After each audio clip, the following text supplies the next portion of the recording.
Morning light falls across the worn stone of Royal Lodge, a residence long associated with continuity, comfort, and a sense of quiet refuge within Windsor Great Park. Yet today, the scene feels different.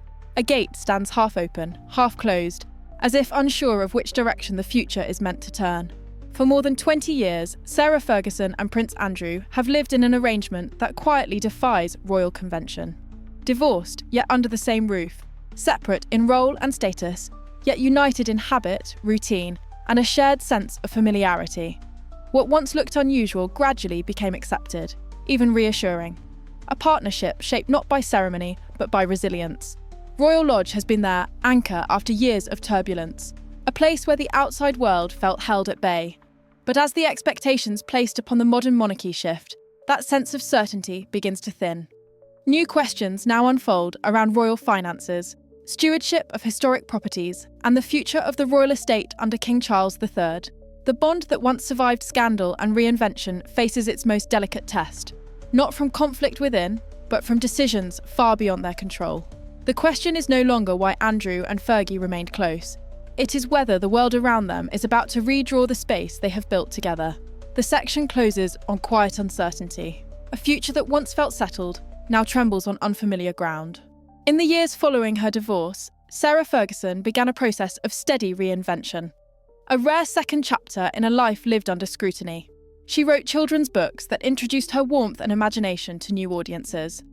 She became a recognisable figure on daytime television, offering candour, humour, and a kind of emotional accessibility not often associated with royal circles. Her charity work deepened her public profile, shaping an image built on approachability and purpose. Through these phases, Fergie demonstrated an ability to adapt, to reshape her narrative through openness rather than retreat. Her reinvention was not perfect, nor was it simple, but it was undeniably human. It allowed many to see her not as a figure suspended in past controversies, but as someone evolving in plain sight. Prince Andrew's path was quieter, shaped by long-standing duties and a desire to maintain a stable private life. His military background and close relationship with his daughters lent the impression of a man who preferred structure and routine. Over time, his presence within the royal estate became less about public role and more about maintaining a familiar rhythm. Together, Andrew and Fergie formed a domestic dynamic that puzzled some and comforted others. Their shared life at Royal Lodge, steady, private, cocooned in routine, became a symbol of loyalty that endured beyond the traditional boundaries of marriage.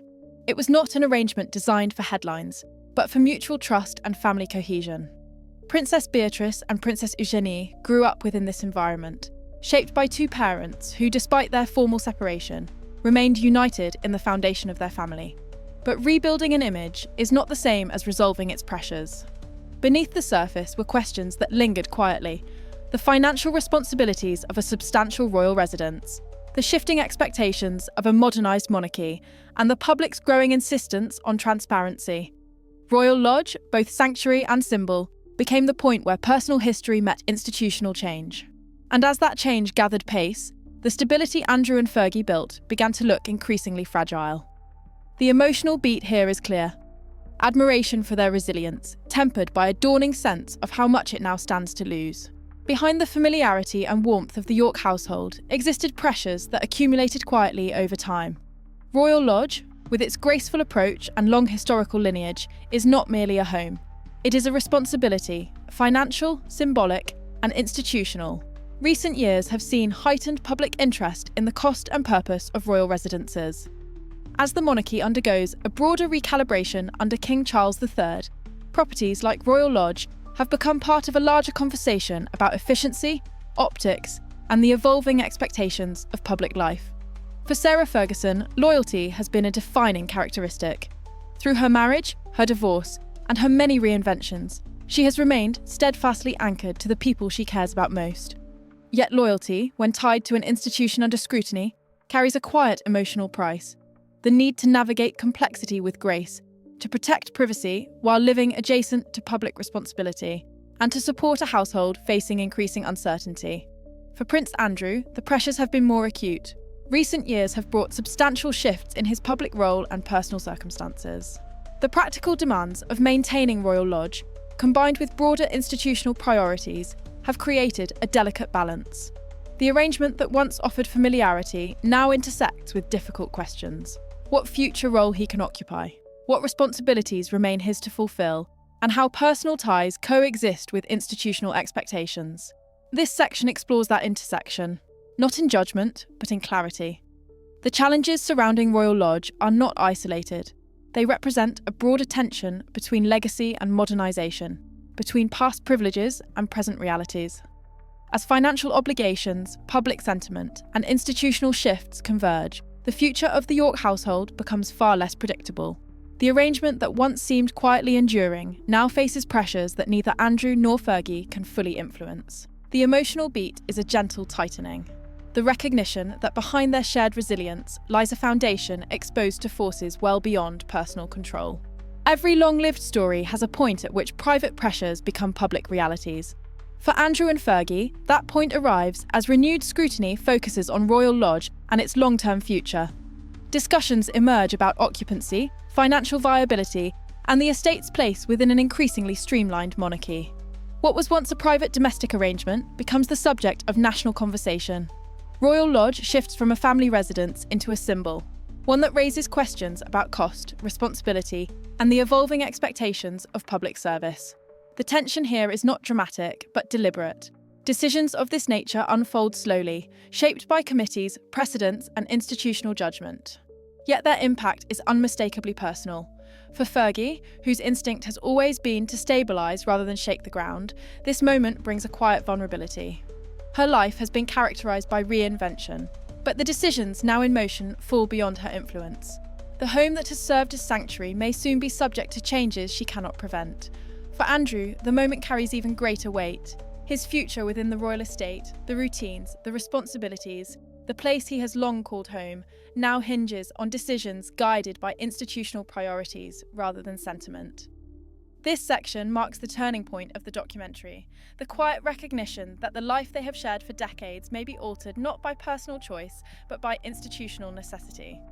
A sealed envelope on a polished mahogany table becomes the visual anchor, a metaphor for decisions made elsewhere, arriving quietly yet unmistakably. The emotional beat is inevitability. Change, once distant, now stands at the threshold. As discussions around Royal Lodge take shape, Andrew and Fergie confront a series of choices that reach beyond bricks, mortar, and heritage. The stability of their shared home has always offered a sense of continuity for themselves, for their daughters, and for the extended family network that orbits Windsor. Princess Beatrice and Princess Eugenie occupy the emotional centre of this moment. Their parents' partnership has been a defining constant in their lives. Any shift in that foundation inevitably prompts questions about support, closeness, and the quiet spaces where family life has been protected from public view. Outside Windsor, public response is mixed. Some consider the changes a necessary step in the monarchy's evolution. Others see them as a stark reminder of how complex, and at times unforgiving, public roles can be. For Fergie, this period calls upon familiar qualities: resilience, warmth, and a steady sense of purpose. She continues her work, her charity endeavours, and her creative projects with characteristic energy. Yet beneath the surface sits a recognition that one era of her life may be drawing to a close.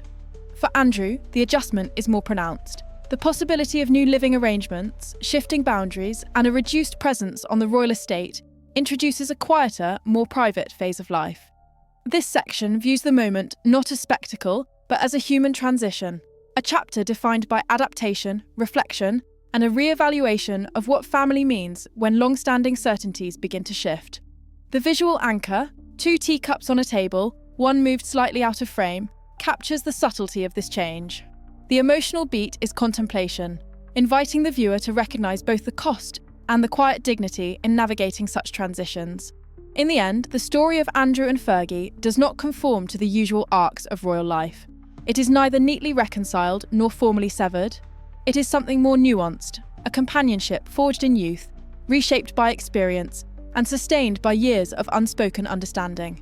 Royal Lodge has been the clearest expression of that bond, a place where the past was allowed to soften, where family could gather without ceremony, where 2 people with shared history could coexist with ease. Now, as the future of that home becomes uncertain, so too does the shape of the life they have built within it.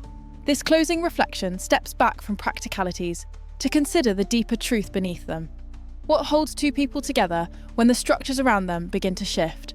How does loyalty endure when the context that once supported it begins to evolve?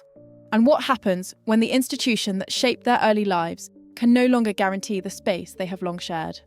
There is no definitive answer, only the recognition that some bonds survive through adaptation, not permanence, that some chapters close gently, not dramatically, and that even within the monarchy, an institution defined by tradition and symbolism, human relationships often follow their own quiet logic. Candlelight flickers beside a rain-damp window. The final image offers not resolution, but acceptance, a reminder that the future remains unwritten, and that some stories are defined as much by their questions as by their answers.